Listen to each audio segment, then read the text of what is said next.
挖出来的小榆树根养1年左右，做一个基本的拉弯定型。像这样拉弯的角度要小于90度，这样在造型上选择性会比较大。把它配上不同的盆，可以做出多种造型。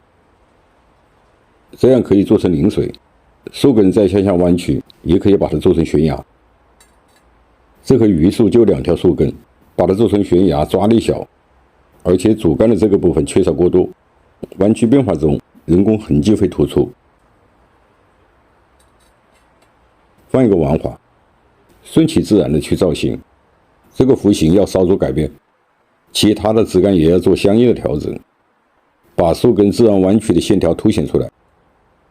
重新配一个盆，这种高脚盆只适合配下旋的盆景，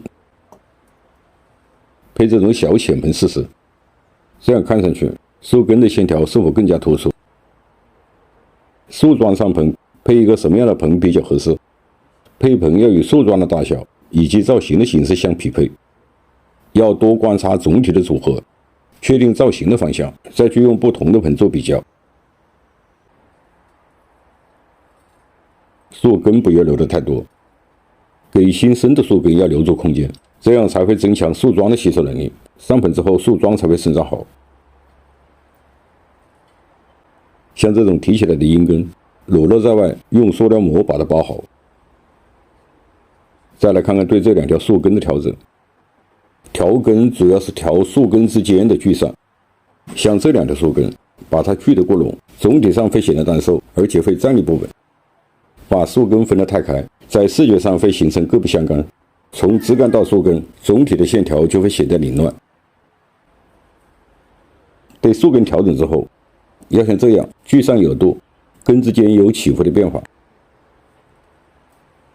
休耕后的榆树用半湿的土种，树桩要与盆固定好，就用沙子土种，盆中掺营养土或直接加底肥，养不好也容易把它种死。榆树种养，等盆裸干了再浇水，这样长根会很快。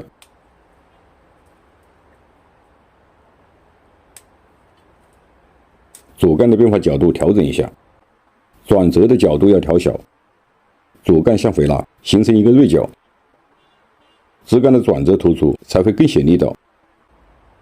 这好像书法中有转折才行筋骨是同样一个道理。这个受力点没找准，再换一个角度，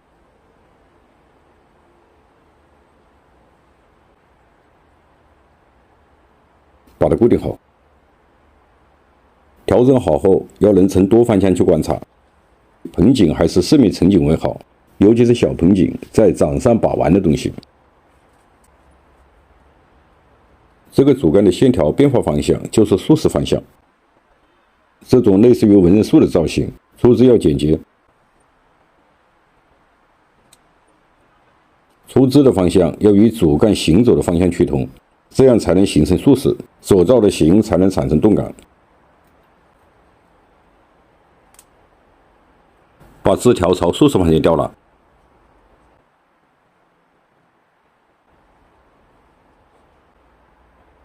这样完全木质化比较硬的枝条开一条口，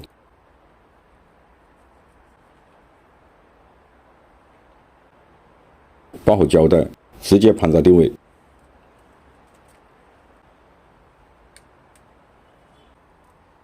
榆树的可塑性强，对重量的防劲要求不高，特别适合初学者练手。至于造什么样的型，可依据自己的喜好，也可以揣摩别人的做法。我的想法是依据树桩的特点，随心所欲的去造型，尤其是多变的榆树根，裁剪下来的树根不要把它扔掉，像这样动手试试。我是三九洞察，感谢您的收看，下期见。